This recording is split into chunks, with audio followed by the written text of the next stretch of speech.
The Ex-Worker. An audio strike against a monotone world. A twice-monthly podcast of anarchist ideas and action. For everyone who dreams of a life off the clock.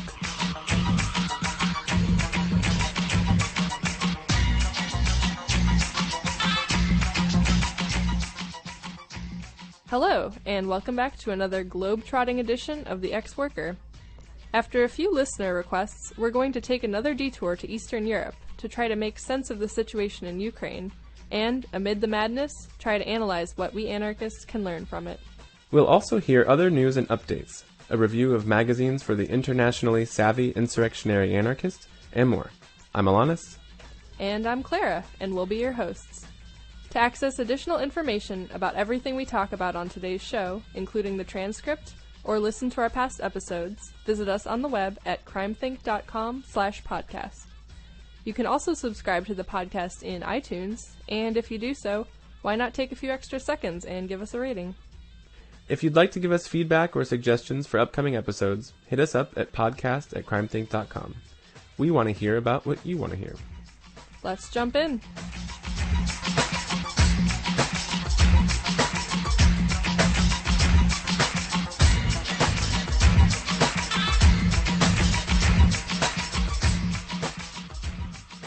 First up, we've got the Hotwire, our look at resistance and revolt happening around the world. Alanis? An anti-police demonstration in Albuquerque, New Mexico took over the city and the interstate to protest the March 16th police shooting of James Boyd, a man experiencing homelessness.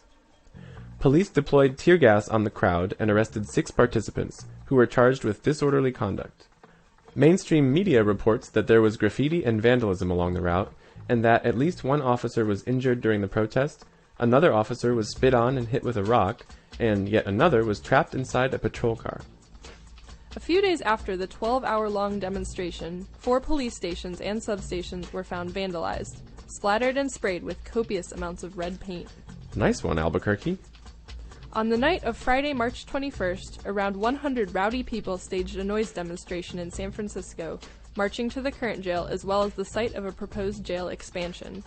The communique for the demo stated, "We participated in this demonstration both to express our disgust for the proposed jail expansion, but also to express solidarity with current prisoners." Upon reaching the jail, fireworks were lit for those inside. Police vehicles and the jail itself were vandalized with rocks, spray paint, and paint bombs. On the other side of the continent, in New York City, another jail noise demonstration took place, but this time on motorcycles. A caravan of NYC activists, in solidarity with immigration resistance, rode in Ride for Freedom, an anti-deportation internationalist motorcade, to arrive to the Immigration and Customs Enforcement Detention Facility in Queens for a noise demonstration in solidarity with the ongoing hunger strike at the ICE immigrant detention centers in Washington and in Texas. Clear communication took place between the demonstrators and the prisoners, and no arrests were made.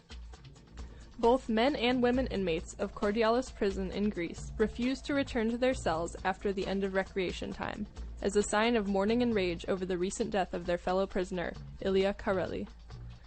In the men's prison, slogans were painted on the walls of the yard while inmates shouted chants such as, "And now one slogan that unites us all, cops, pigs, murderers. The blood is still flowing, seeking revenge. Fire and arson to all the prison cells." In the women's prison, inmates chanted slogans against cops, prisons, and Golden Dawn thugs, like, "Fascist scum, soon you will be hanged at the gallows. Rage and consciousness, negation and violence bring chaos and anarchy. The state are the only terrorists, solidarity with armed guerrillas. Fire and blast at this brothel." A related solidarity demonstration also took place outside Domokos prison. In Russia, the Earth Liberation Front Informal Anarchist Federation claimed responsibility for an arson on deforestation equipment in a sand quarry, estimating the damage to be about $200,000. Their attack took place in the middle of the night while workers were present. And in France, the Animal Liberation Front torched a van and a car belonging to the town of Rodion's pro-bullfighting mayor. The ALF also thoroughly dismantled a mink farm that was being constructed in Kopernianica, Italy. Around 1,000 activists gathered in Maoming, a city in southwest China, to protest the proposed construction of a petrochemical plant. Those who oppose the plans are particularly worried about the manufacture of paraxylene, a pollutant that can cause damage to abdominal organs and the nervous system if inhaled or absorbed through the skin. Although mass protests are still rare in China, where it's illegal to demonstrate without an official permit, there have been a number of environmental protests in recent years. Police have, with a few exceptions, been mostly tolerant of them. However, all that changed in Maoming. Pictures of baton-wielding cops chasing members of the public, people lying in pools of blood, and burning debris blocking roads flooded Chinese social media channels on the day of the demonstration, and were quickly deleted by the authorities. In Turkey, police attacked a massive crowd that showed up to attend the funeral of Berkin Elvin, a boy who sustained a severe head injury from a gas canister in June 2013, and who died on March 11, 2014. Berkin had just turned 15 while still in a coma. During post-funeral resistance in the neighborhoods of Pengalte and Kurtuluş, banks were also destroyed and the ruling party AKP's election office was wrecked and set on fire. Also in Istanbul, a group of nearly 50 people from the anarchist milieu and different left tendencies gathered in the district of Beşiktaş to jointly occupy a former Greek school, which has been standing empty for decades, in order to turn it into a non-commercial social center. Their attempt was met with negative reaction from conservative residents, as well as immediate aggression by fascists, who carried wooden sticks and harassed the group as soon as they entered the building. The police rushed to join the fascists in demanding that activists vacate the building. The fascists were driven back eventually. However, the group gave up the space after the homeowner appeared out of nowhere and suddenly seemed to have very big plans for the building. No injuries or detentions were reported. In Germany, refugees have evicted themselves from an encampment in Berlin's Kreuzberg neighborhood, which has served as a focal point for the ongoing conversation about German and European asylum policy. The self-eviction is a stunning example of how reformist moves on the part of the state can lead to people being more effective police than, well, the police. At the beginning of last month, officials offered to put the refugees' deportation on hold for another 6 months under the condition that they take down the camp and move to housing provided by the city.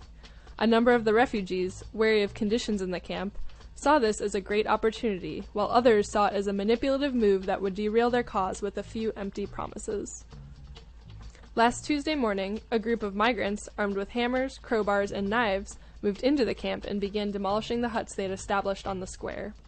Ignoring the pleas of other refugees and residents who didn't want to abandon the fight, they gradually destroyed all the tents and dwellings. Tensions rose between different factions, and knives and crowbars were brought out, leading again and again to serious confrontations between a melee of refugees and activists. No police turned up on the square until late in the afternoon. These events were the result of a tactical approach conceived months ago by the city of Berlin, whose integration minister pledged to solve the problem in January, and did so by inviting delegates from the camp to a meeting and systematically dividing them by including or excluding those whose expectations and demands didn't match up with the city's.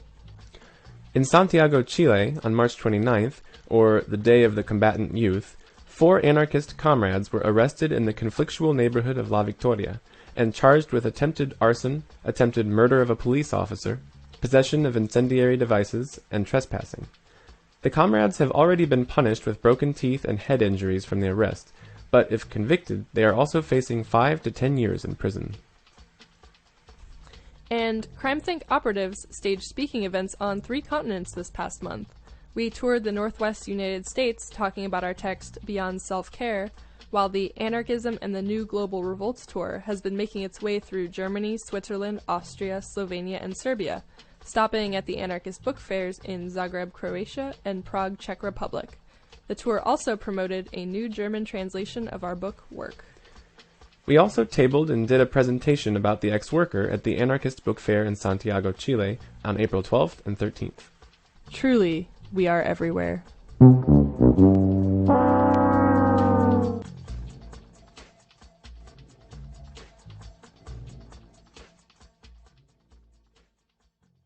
And now it's time to share a piece of the Crimethinc Contradictionary. This episode is brought to you by Proxy War and Greater Good. .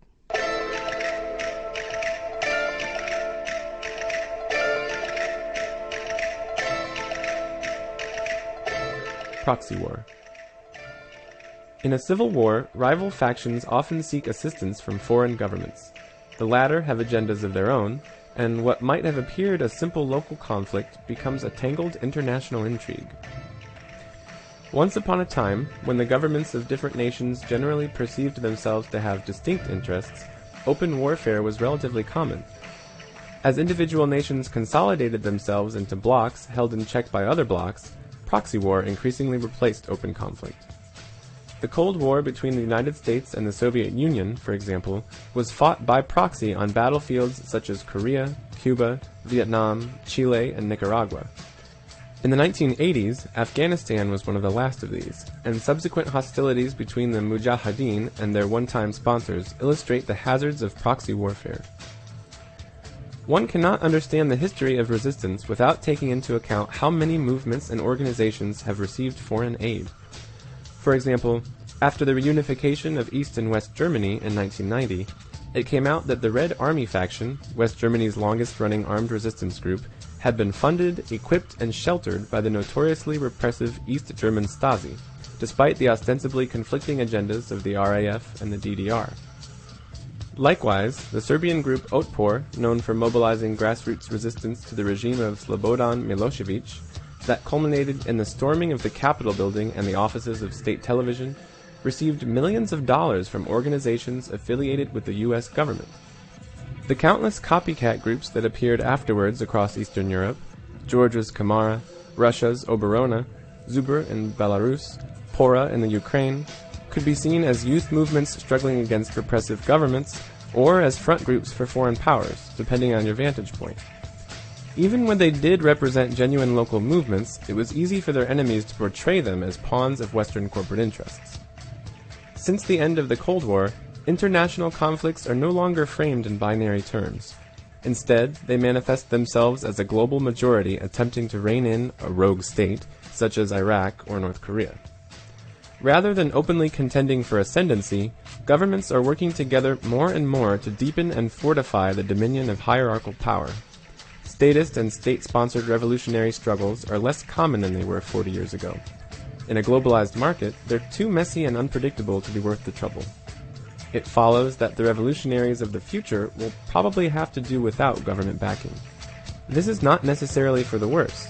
State sponsorship is a mixed blessing at best, even for those who don't oppose state power on principle. In the Spanish Civil War, a classic example of proxy war, the Soviet Union backed the communist elements of the Republican forces, while Hitler and Mussolini backed Franco. When Stalin had to appease Hitler to serve Soviet interests, he forced the Spanish communists to sabotage their own revolution, taking down the anarchists and the rest of the Republicans with them. Lacking sponsorship of their own, Spanish anarchists were at a tremendous disadvantage, not so much against the fascists as against their own supposed allies. When the lure of foreign funding no longer exists and all the governments of the world band together to put down uprisings, anarchism will come into its own as the only feasible approach to revolutionary struggle.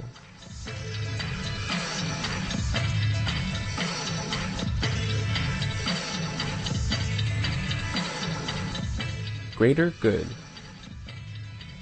Better a lesser evil.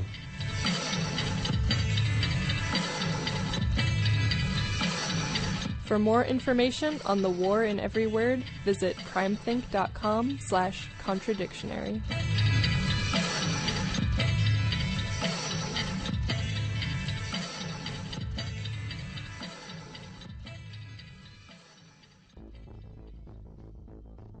So, Alanis, have you been following the stuff going on in Ukraine? Well, I've been trying, but I feel kind of bad about this. It's so incredibly confusing to me that when I try and read about it, my eyes just sort of glaze over, and I don't even really take in the information. No kidding.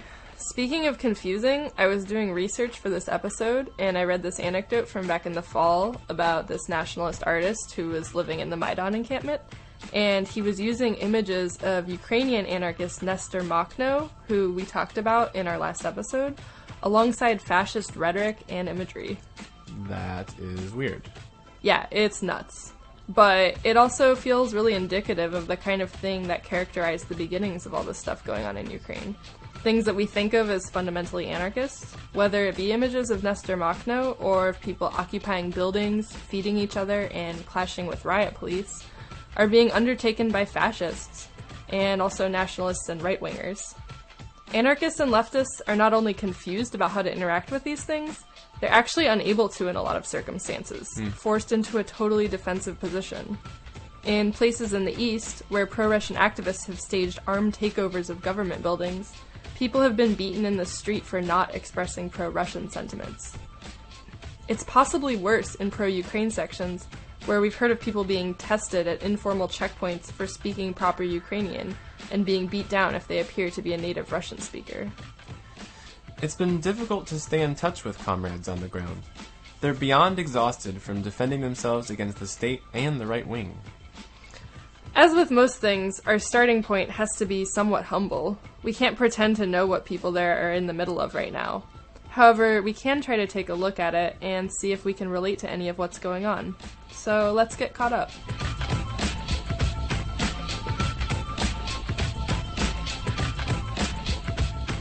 Last November, a movement began to develop in Ukraine, which involved a long-standing occupation of the Independence Square and a surrounding area in Kiev, including riots, blockades, and occupations of official buildings. Since that time, the occupations have spread from Kiev to other regions of the country. This movement has been dubbed Maidan, or Euromaidan, after the square occupation and its initial demand that the Ukrainian government would ratify an admission treaty and join the European Union. Soon after the protests began, this demand was overshadowed by another demand, more prominent, pressing, and obviously much more able to mobilize large numbers of people: overthrowing President Yanukovych. Since coming to power in 2010, Yanukovych has pressed forward with a series of wildly unpopular reforms, including privatization of the rail lines, healthcare and pension reforms, and adjustment to utility costs. Though Yanukovych was initially just a puppet of powerful oligarchs, he has become an ambitious businessman himself. His elder son has accumulated vast powers. The so-called family occupied important positions in the government, monopolized control over capital flows, and started fighting with oligarchs who had been their sponsors previously. Naturally, the traditional oligarchic clans didn't like this either, so the Maidan protests also contained an elite dimension.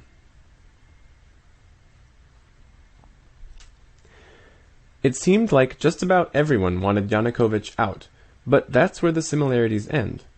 As we mentioned at the top of the theme, the movement has been characterized by strong involvement of far-right organizations and prevalence of nationalist ideologies, combined with traditionally anarchist tactics. Clashes continued through early January, despite the installment of draconian anti-protest laws and the deaths of several protesters.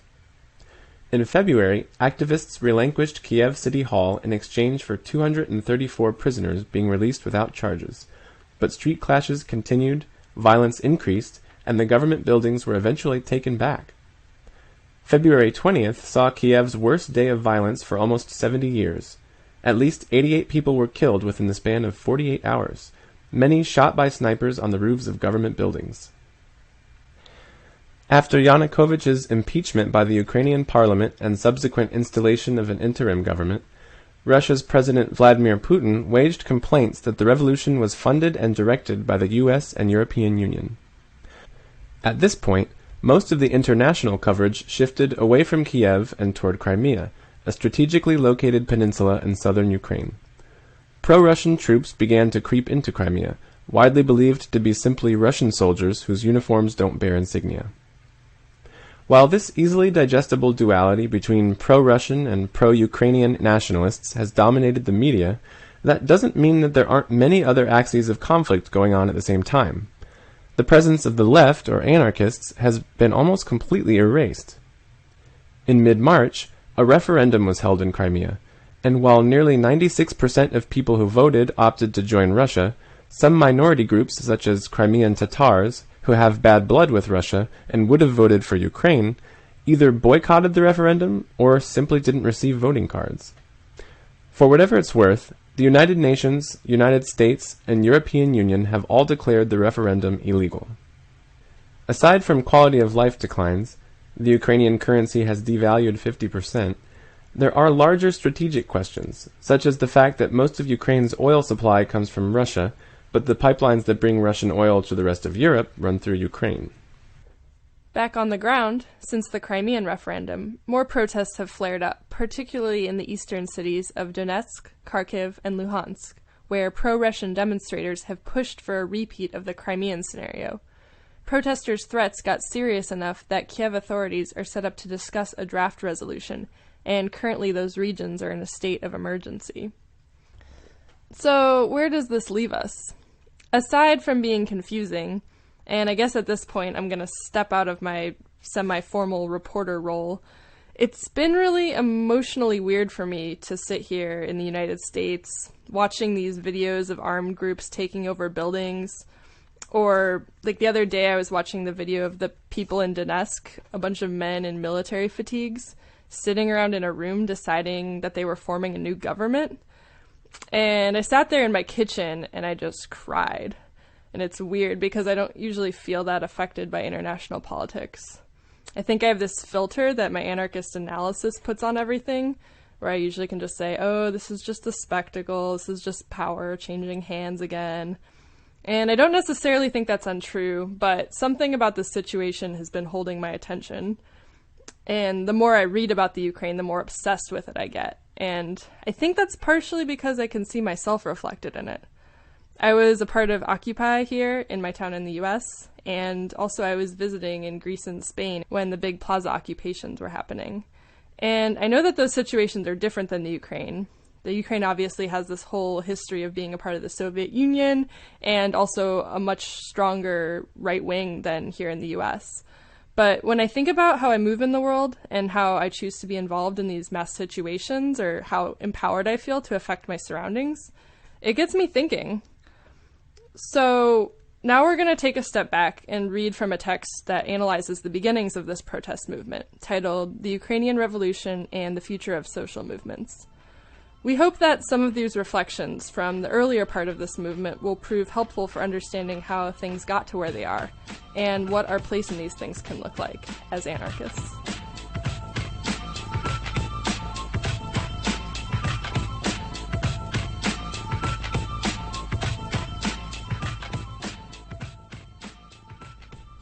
First hypothesis. The events in Ukraine must be understood as part of the same global trajectory of revolt as the Arab Spring, the plaza occupations in Spain, Occupy, and the Gezi uprising in Turkey. This is not good news. In each of the previous examples, initial police repression caused a single-issue protest to metastasize into a generalized uprising, transforming a square in the heart of the capital into a fiercely defended urban autonomous zone. This seemed to offer a new political model in which people cohere around tactics rather than parties or ideologies. It is telling indeed that Occupy was named for a tactic rather than a goal. All these revolts could be broadly interpreted as reactions to the consequences of capitalism, though anti-austerity proved too narrow a frame. Turkey and Brazil saw protests over the effects of ascendant economies, not recessions.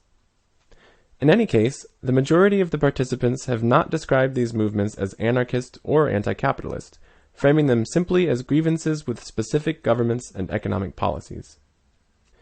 When photos began to circulate of the protests in Kiev, it's not surprising that many in the English-speaking world assumed approvingly that these were part of the same phenomenon. Once again, people were criticizing the government, occupying a central square, fighting the police. The specific organizers and demands had always seemed incidental. Whether it was Democracia Real Ya or Adbusters, the departure of a dictator or canceling a fare increase, we assumed that the important thing was the antagonism these upheavals facilitated against state control. Then we read in horror that nationalists and fascists were at the forefront of the confrontations and dominated parts of the organizing. Many reacted by disclaiming any connection, concluding that the events in Ukraine were simply a fake revolution funded and orchestrated from above. But all the secretive manipulation in the world wouldn't suffice to generate uprisings where there is no popular discontent. Comrades in Ukraine have emphasized that the revolution was produced by a genuine grassroots social movement, not only a far-right putsch fostered by capitalist interests. Anarchists in Venezuela have said the same about protests occurring there, in which right-wing politicians have seized the opportunity to mobilize against the socialist government. In both of these countries, reactionary forces are taking advantage of the same popular ferment that anarchists considered so promising elsewhere.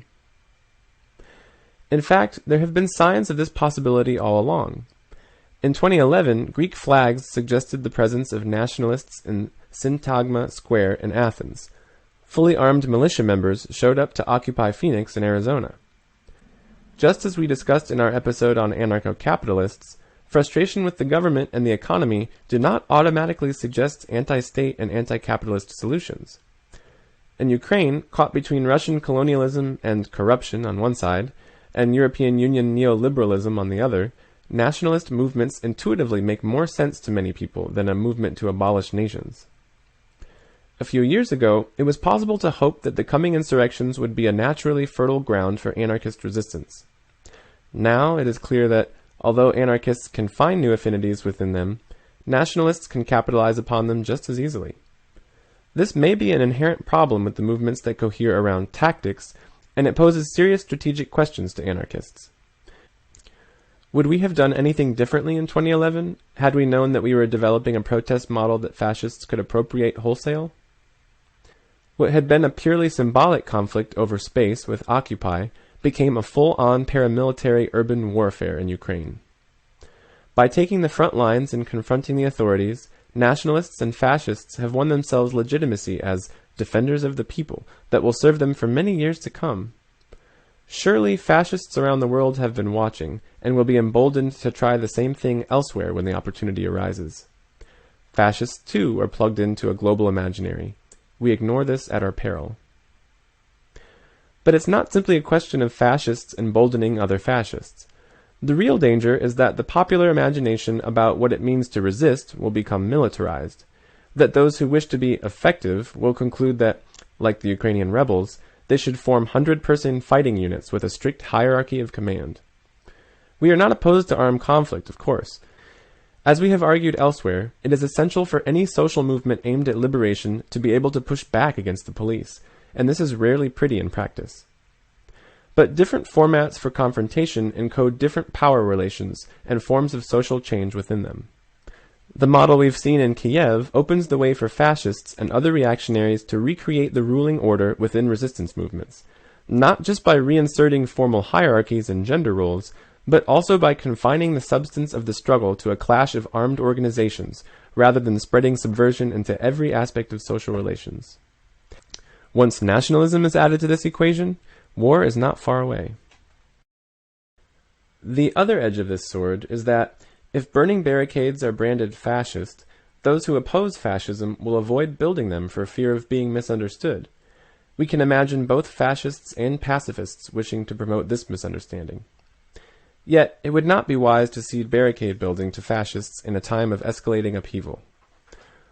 All this serves to remind us that we are not simply in a conflict with the state in its present incarnation, but in a three-way fight against it and its authoritarian opponents.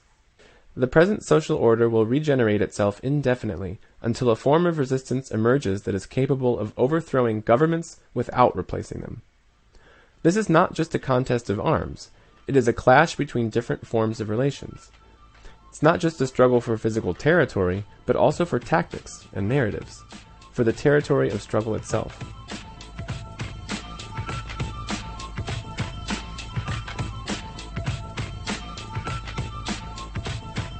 Second hypothesis. More upheavals of this kind are in store. Those who take the initiative in shaping how they begin will determine the stakes of much larger social struggles. The movement in Ukraine is not the only one to occur in Eastern Europe. It's just the most spectacular. It was preceded by tremors in Slovenia, Bulgaria, and elsewhere. More recently, Bosnia erupted, though thankfully most of the participants there explicitly disavowed nationalism. Barring world revolution, the crises inflicted by capitalism will continue to provoke social unrest until the emergence of some massive new mechanism of control or appeasement. In a globalized world, state structures are forced to impose and perpetuate these crises, but are increasingly powerless to mitigate the effects, This makes the state a sort of hot potato. Any party holds the reins at its own risk, as Morsi's downfall showed in Egypt. On the other hand, in moments of crisis, whoever is capable of effective action against the repressive forces of the state will accumulate popular credibility. This is how our present era is anarchist, even where fascists are concerned. In the case of the Ukrainian Revolution, this means that the right-wing Svoboda party could lose their credibility as victory forces them to become the shock troops of neoliberal reform, whereas the more extreme right sector could come out ahead, having set a precedent in the streets regardless of how Ukrainians vote in the next election.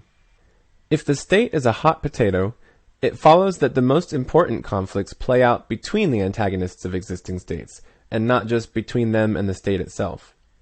Identifying ourselves via word or deed merely as antagonists is not clear enough when we are not the only antagonists of ruling powers. Our opposition to all hierarchy and domination must be communicated in everything we say and do, otherwise we risk bolstering a reactionary opposition. Pursuing escalation for its own sake won't necessarily communicate our politics, nor open a path to liberation. It could even equip our enemies to do the opposite. But avoiding escalation will have even worse consequences. The fact that these movements can be hijacked by nationalists doesn't mean that we should remain aloof from them. This was the initial reaction of many anarchists to the plaza occupations in Spain and Occupy in the US, and it could have been disastrous. Standing aside at a moment of popular confrontation with the state permits rival antagonists to seize the initiative, connecting with the general public and defining the stakes. No. We should be there with all we've got. For what is at stake in each struggle is never just a single issue, but rather the spirit of opposition itself. We have to be in the front lines if we wish to set the terms of engagement and determine the narrative. For anarchists, that does not mean forming paramilitary organizations, but rather offering points in space, tactics, and discourse around which much larger social bodies can cohere according to a logic that challenges both the state and its authoritarian opponents. We fear that many of our potential comrades will respond to the news from Ukraine by avoiding future confrontations, effectively siding with the preservers of the status quo and leaving the field of struggle to authoritarians. On the contrary, the events in Kiev show what that path leads to. As far as we can tell from reading the reports, anarchists and others who had avoided demonstrations were compelled to get involved after all, when the stakes were raised to dictatorship or revolution. But at that point, the front lines were dominated by fascists who attacked anarchists and feminists when they tried to organize under their own banners. So anarchists had to participate on others' terms, and their contributions may have strengthened a movement from which fascists are deriving new power. Of course, different crises offer different opportunities, and Ukraine was a worst-case scenario from the beginning. Relatively small anarchist and anti-fascist movements, entrenched nationalist traditions and organizations, and the situation of being torn between authoritarian Russia and the neoliberal European Union.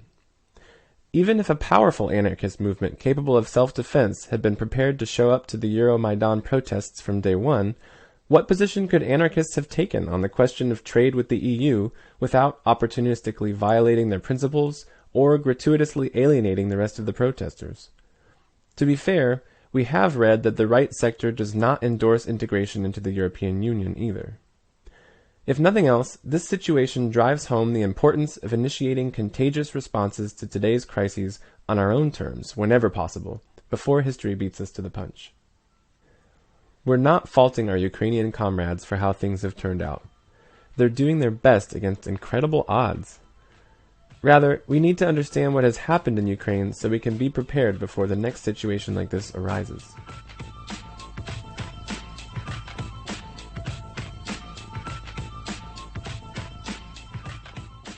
Third hypothesis. The higher the stakes, the messier the fight. If we understand the Ukrainian Revolution as part of the same wave of protest that overthrew several governments in North Africa, the tremendous impact of this phenomenon on global politics becomes clear. It's no trivial matter to bring Russia to the brink of war with a nation of 45 million. A variety of capitalists and state actors must be evaluating these protest movements as a way to pursue politics by other means. As more resources flow into the hands of reactionary participants in social struggles, we will likely see more developments like those in Ukraine. Likewise, powerful governments will not stand by and let common people get a taste for overthrowing them. They will be pressed to intervene, as Russia has in Ukraine, in hopes that war can trump insurrection. War is a way of shutting down possibilities, of changing the subject. It is a risky business, however. It can help governments to consolidate their power, but history shows that it can also destabilize them. With war looming, even the limits of violent nationalism become obvious. Mere protest militancy is worthless in the face of the Russian military.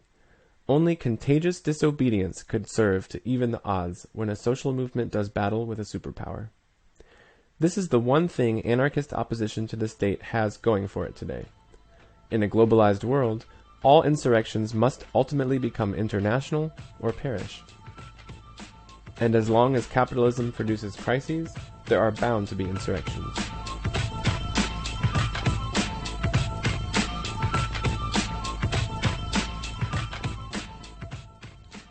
From this great distance, we've struggled to understand what different strategies Ukrainian anarchists and anti-fascists have employed to make the best of this situation, and what conclusions they have drawn about their effectiveness.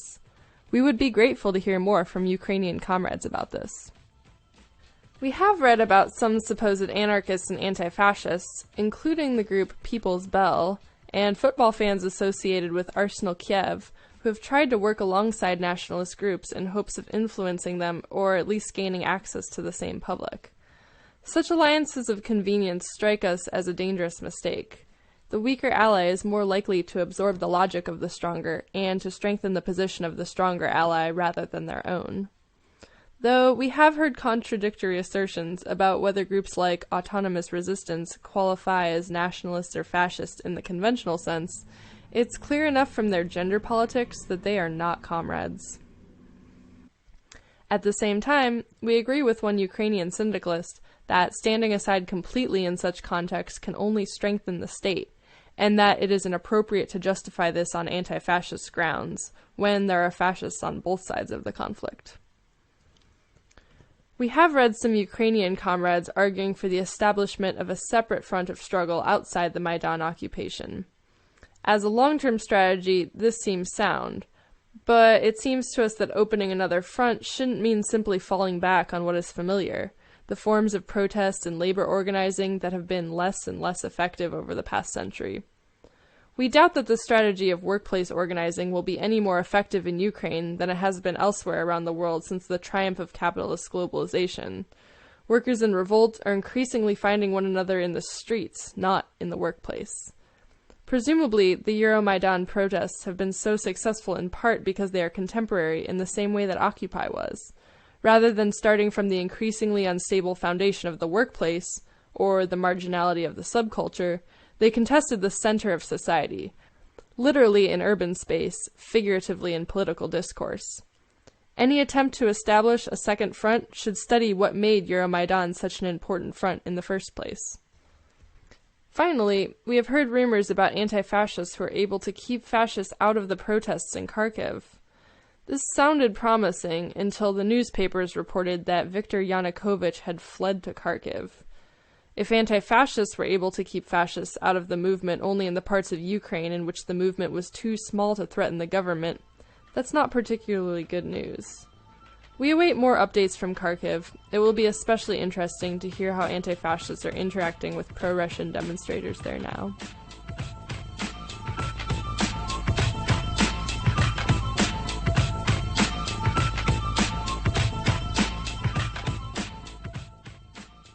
And now we're going to hear an interview with a member of Belarus ABC about repression and anti-repression in Eastern Europe, produced by our comrades at A Radio Berlin. The voices have been re-recorded to protect the identity of the interviewee.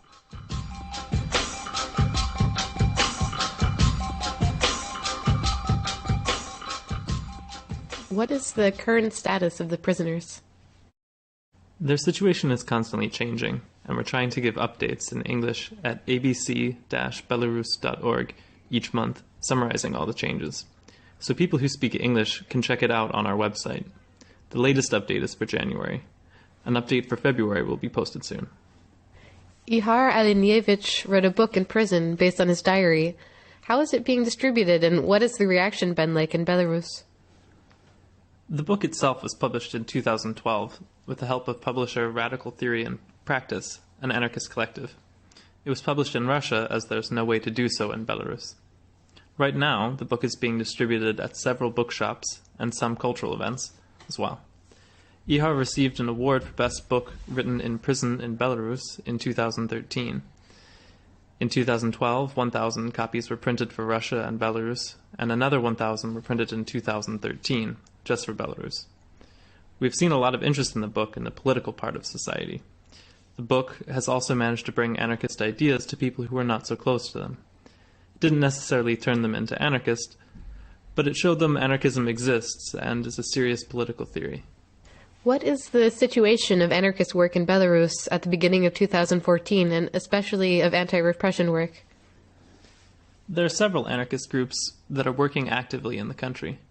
The Initiative Against Gentrification, Food Not Bombs, Revolutionary Action, the Anarchist Black Cross. Except for Revolutionary Action, all of the groups have a specific focus or issue.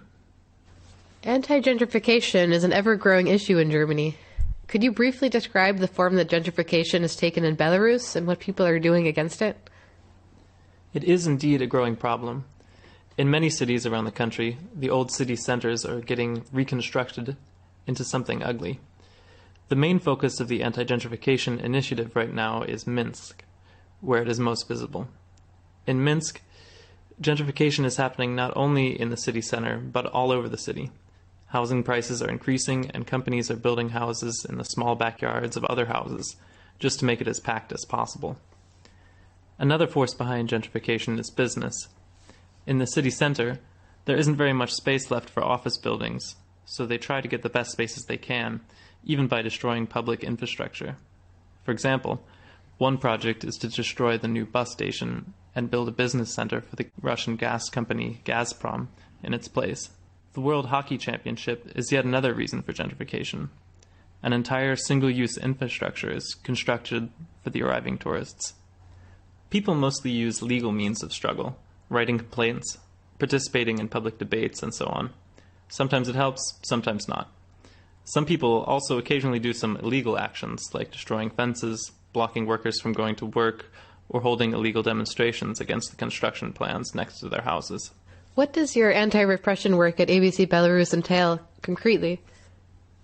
As far as anti-repression work goes, you can split it up into two parts: preventing repression and dealing with its consequences.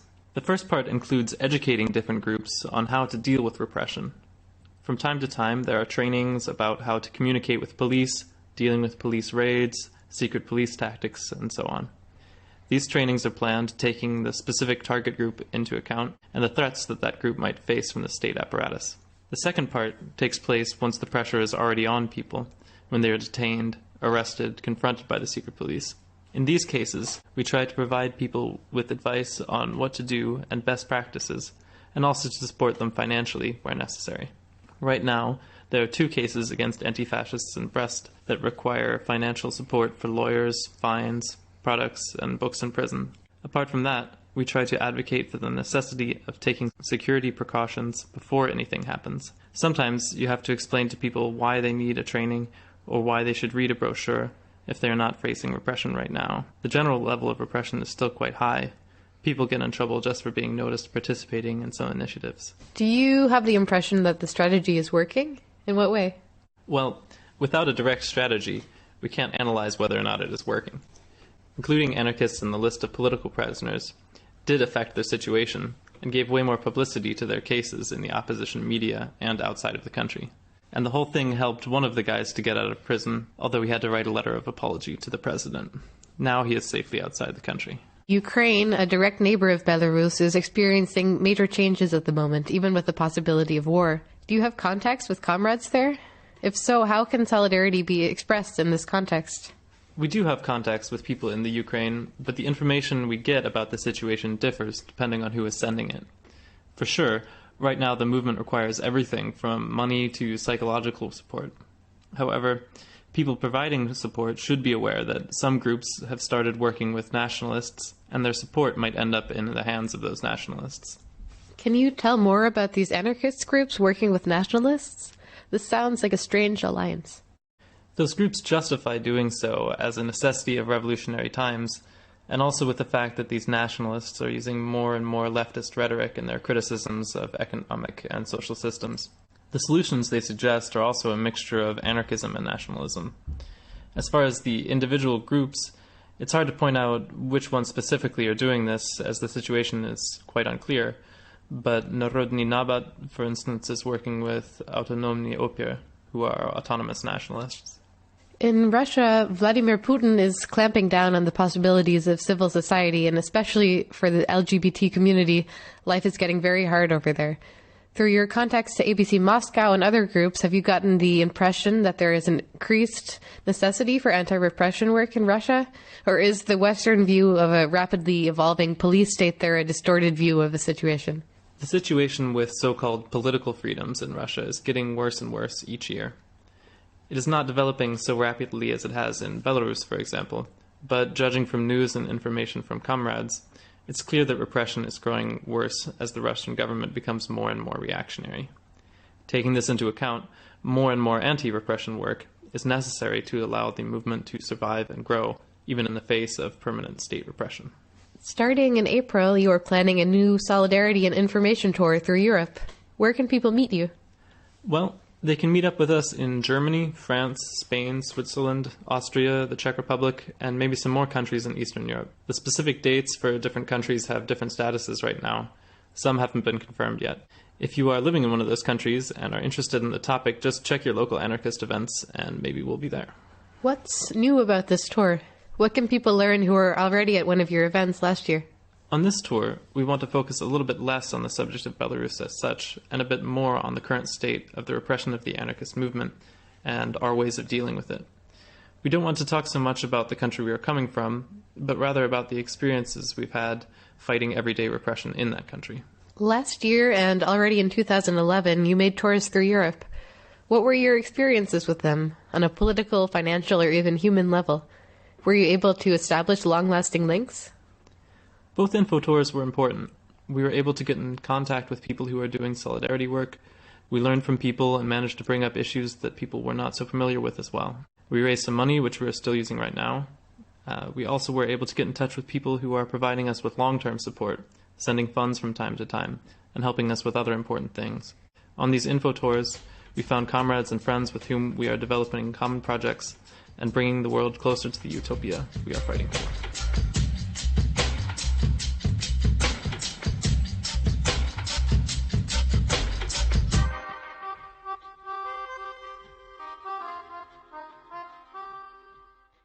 More from A Radio Berlin can be found at aradio.blogsport.de, and you can click on the tab titled English/Castellano for more English and Spanish language content.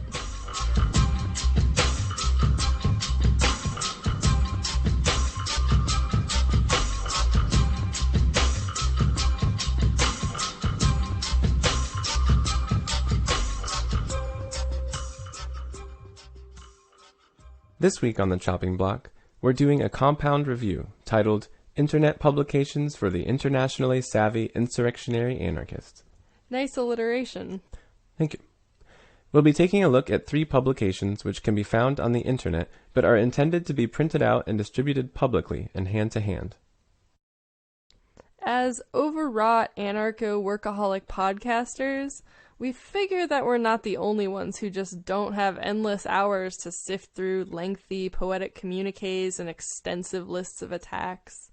So we put one of our flu-stricken operatives on the job of spending an entire day poring through these publications in order to offer you the abbreviated versions, the best of the best, and some recommendations for where to spend your precious time.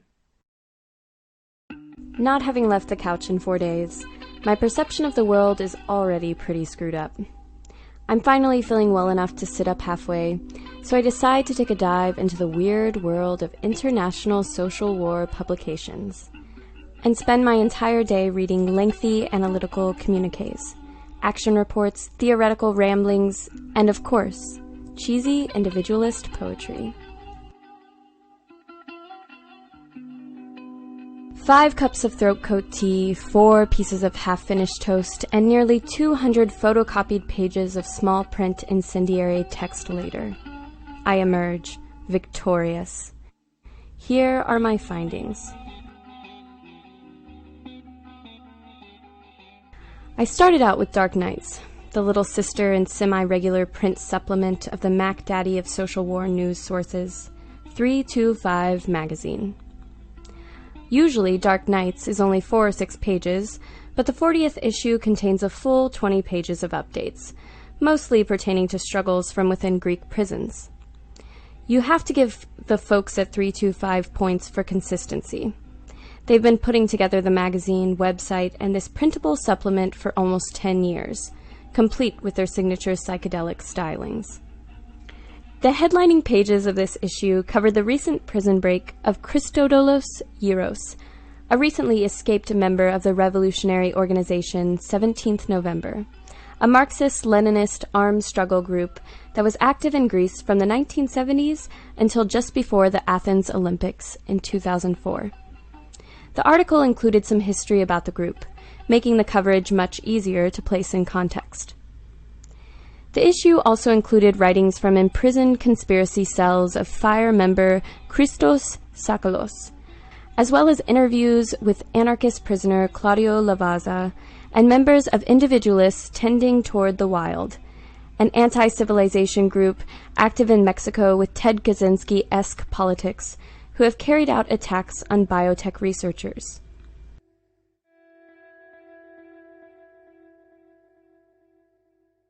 Next, I tackled the brand new issue of Avalanche, a publication with only 2 issues that is available in both English and French and bills itself as Anarchist Correspondence.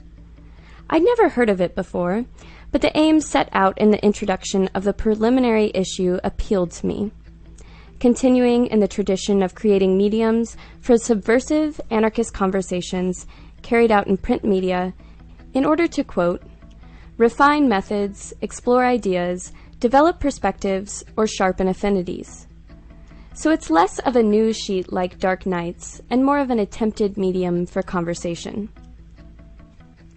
The second issue offers translations of texts from Spain, Italy, Greece, Belgium, Brazil, and Chile. Most of the articles seem to be from the internet, although the introduction solicits responses from readers. I worry a little bit about this format. In my experience, submissions solicited in this manner don't come easily, but I hope this isn't the case for them. One piece, oddly titled Facts and Disfacts, caught my attention as an interesting analysis of how anarchists relate to spectacle, or more specifically, the news media. I also found the reflections on the struggles in Belgium against the new prison and increased measures of social control really well thought out and clearly articulated. Interestingly enough, mentions of English-speaking countries, Canada, the UK, and the US, don't appear in either of the first 2 issues. As I enter hour 4 of my reading binge, the inconsistent translation quality of Avalanche has my attention span waning.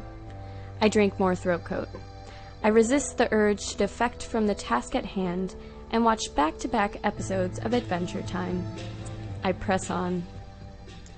The opening pages of Return Fire were a long-winded breath of fresh air. This publication starts out by expressing a desire to make their material accessible to people who might not be familiar with a lot of the jargony terms anarchists tend to use in our propaganda. Without compromising anything for simplicity, they jump in with some of the best definitions of terms like anarchy, civilization, domestication, and insurrection that I've ever come across. Return Fire covers a gamut of topics from an insurrectionary anti-civilization perspective, including mental health, violence, morality, romantic love, and organization. It's more varied in form and explicitly green than the other 2, from information about medicinal herbs to a piece about the Fukushima disaster and nuclear fallout that nearly brought me to tears. Or maybe it was just my eyes watering from sneezing so much. There's also prison revolt updates, news, reviews, and even poetry.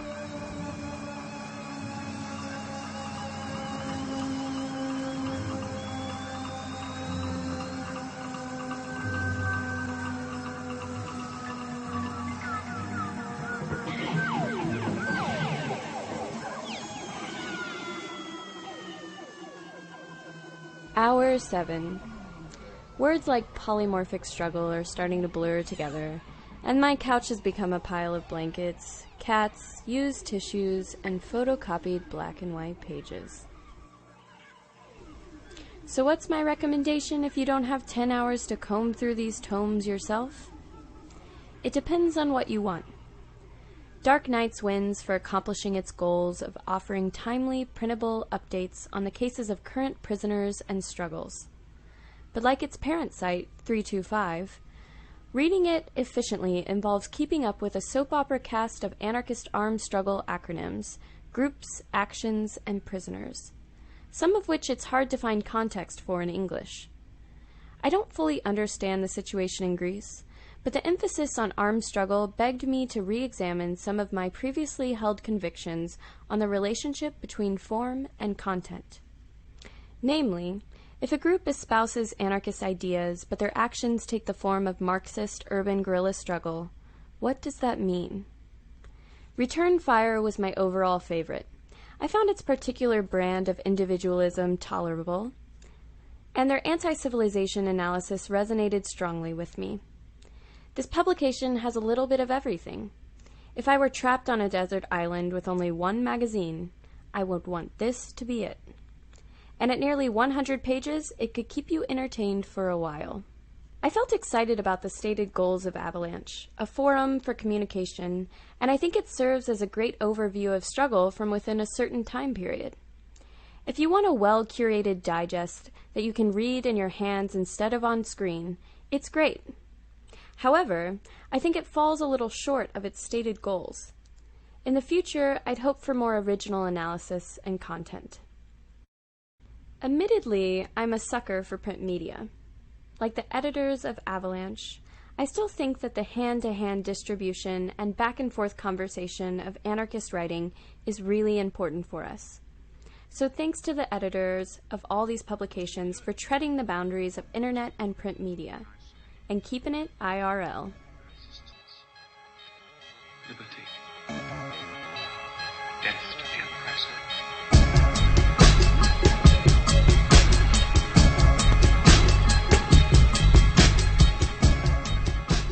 Last but not least, we've got some events coming up in the next few weeks. The Comox Valley Anarchist Book Fair will be taking place May 3rd in unceded Coast Salish territory, aka Cumberland, British Columbia. For more information about events, workshops, and tabling, please visit cvanarchistbookfair.blogspot.ca. Tribal communities, farmers, and ranchers from along the Keystone XL pipeline route will ride into Washington on horseback April 22nd for a 5-day encampment to protect the climate, land, water, and tribal rights threatened by this disastrous pipeline. From April 24th to 28th, the third Goodnight Macho Pride Anarcha-Feminist Festival will take place in Kiev, Ukraine. To get in touch, email gnmp@riseup.net. On April 26th, activists in Germany are calling for a reoccupation of the Hambacher Forest, a stretch of forest near Köln that is some of the last remaining old growth in Germany.